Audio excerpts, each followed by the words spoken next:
I'd like to express a deep gratitude to Chairman Engel for his strong and steady leadership on the House Foreign Affairs Committee, and specifically with respect to this bill, for working with me to move important legislation through the committee and the Congress.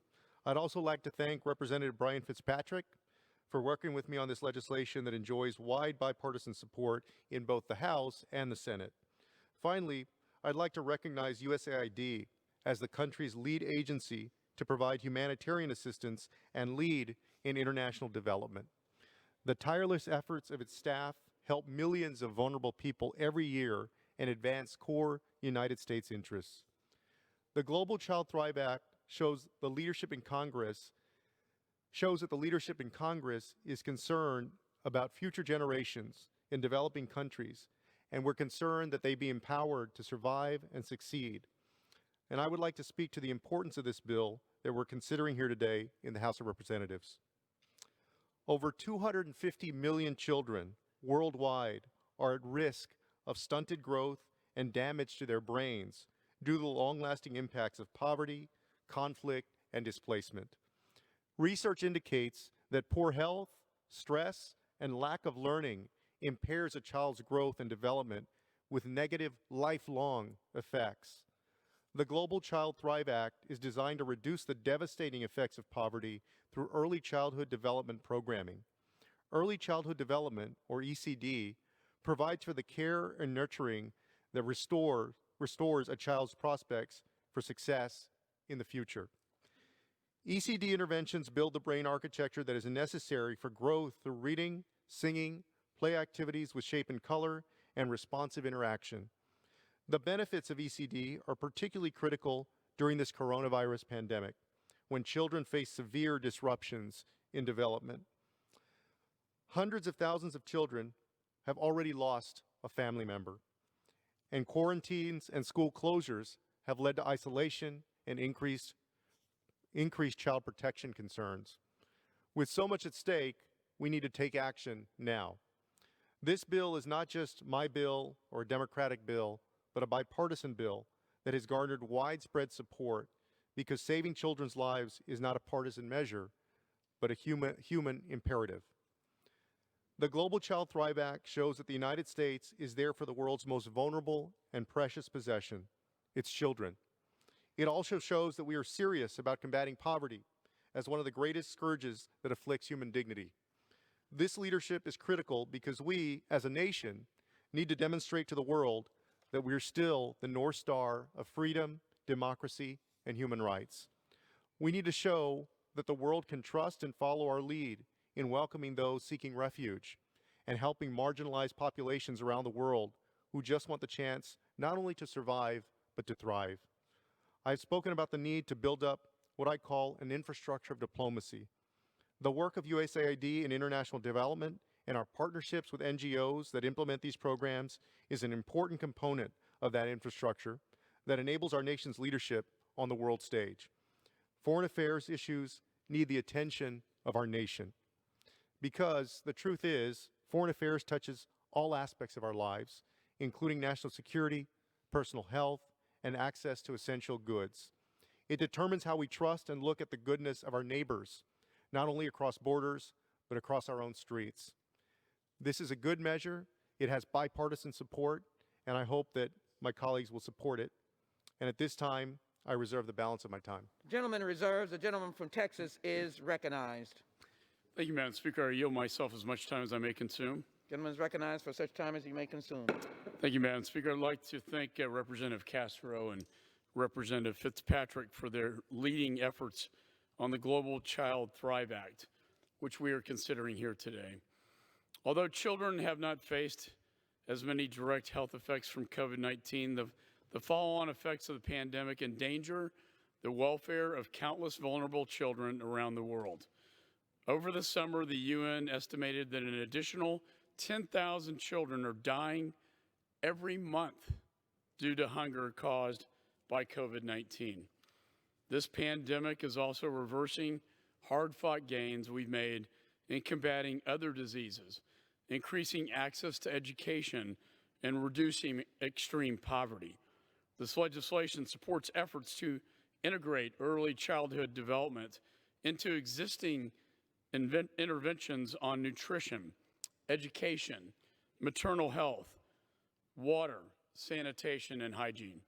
It also expands the role of the special advisor for assistance to orphans and vulnerable children in coordinating U.S. assistance and improving interagency cooperation. This bill, in short, Madam Speaker, treats the most vulnerable in our society, our children, from hunger and disease, and I urge my colleagues to support it, and I reserve the balance of my time. Gentleman from Texas reserves the balance of his time. The gentleman from Texas is recognized. I reserve, Madam Speaker.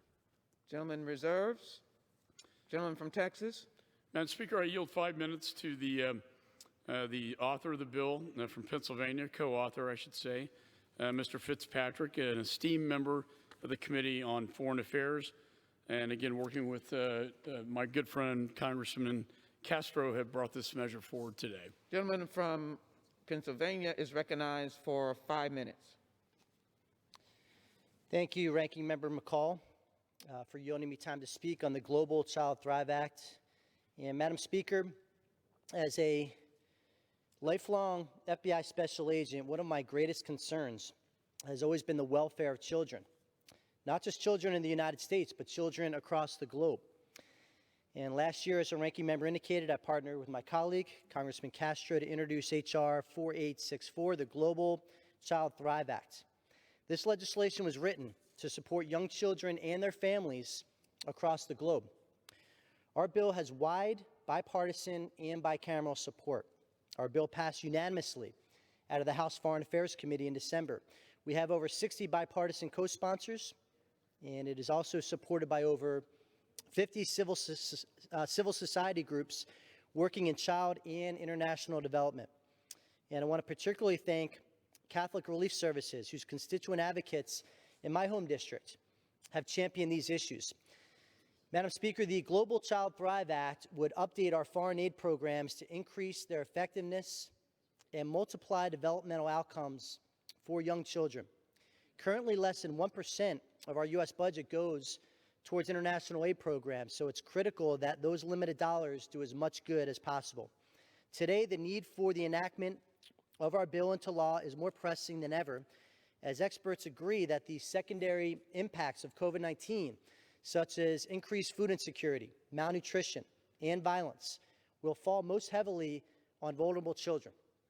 The Global Child Thrive Act will support the most vulnerable children to withstand the secondary impacts of the coronavirus, as well as future deadly pandemics. Moreover, this act is crucial since children around the globe are continuously affected by widespread poverty and the lack of adequate child care. According to UNICEF, extreme poverty in low and middle-income countries is the reason why 250 million children 5 years old and younger may not achieve their full developmental potential. Moreover, UNICEF reports that at least 75 million children under age 5 live in areas affected by conflict, and conflict increases a child's risk of toxic stress and can inhibit brain cell connections. Finally, Madam Speaker, I'd like to thank Congressman Castro for his bipartisanship and his hard work on this legislation, and I'd also like to thank Chairman Engel and Ranking Member McCall, all fine colleagues of mine, for their cooperation and support on our legislation. As we all know, Madam Speaker, focusing on children is focusing on our future. And I urge all of my colleagues, Democrat and Republican, to vote yes on H.R. 4864, the Global Child Thrive Act. I yield back. Gentleman yields back. The gentleman from Texas is recognized. I reserve, Madam Speaker. Gentleman reserves. Gentleman from Texas. Thank you, Madam Speaker. I'm prepared to close. Gentleman is recognized. Thank you. I want to thank my good friend Brian Fitzpatrick and his work in the FBI. And I thought that was very compelling, the testimony that putting children's lives at the highest priority as he served with this very distinguished special agent in the Bureau and now serves in this Congress. One of the most, I should say, I think Georgetown University ranked him as the most bipartisan member of this body of the House. I take pride in being on that top of the list, but sir, your service in this House to issues of importance to Americans. Most Americans don't want us bickering. Most Americans want us working across the aisle to get good things done for the people of this country. And sir, you have demonstrated that every day I've witnessed you in office in this Congress, and since you served in office. I want to thank Congressman Castro for his leadership. And finally, being a Catholic myself, I do want to thank the Catholic Relief Services and the development community for their work, on this bill, working so hard to get to this point where we are now on the floor of the House of Representatives in the United States Congress, getting ready to pass such an important bill that will save so many children's lives. And with that, I yield back. Gentleman from Texas yields back. The gentleman from Texas is recognized. Thank you, Madam Speaker. I yield myself as much time as I may consume. For Gentleman is the purpose of recognized for such time as he may consume. Thank you. It's now up to us to pass this bill that's before us today and to send a strong signal to the Senate that passing the Global Child Thrive Act into law is urgent. I also, as folks have said, want to thank Catholic Relief Services for all of their work and the work of their members in different chapters throughout the country in helping to shepherd this bill.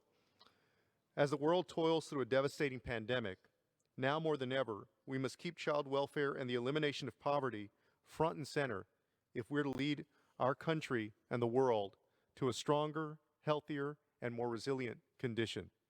We must stand united and be the acting conscience of the country. It's our job to do so. I therefore urge my colleagues in the House to support this measure so we can get it to the President's desk and have it signed into law. I yield back the balance of my time. Gentleman yields back. The question is, will the House suspend the rules and pass the bill H.R. 484 as amended? Those in favor say aye. Those opposed, those in favor say aye. Those opposed, no. In the opinion of the chair, 2/3 being in the affirmative, the rules are suspended, the bill is passed, and without objection, the motion to reconsider is laid on the table.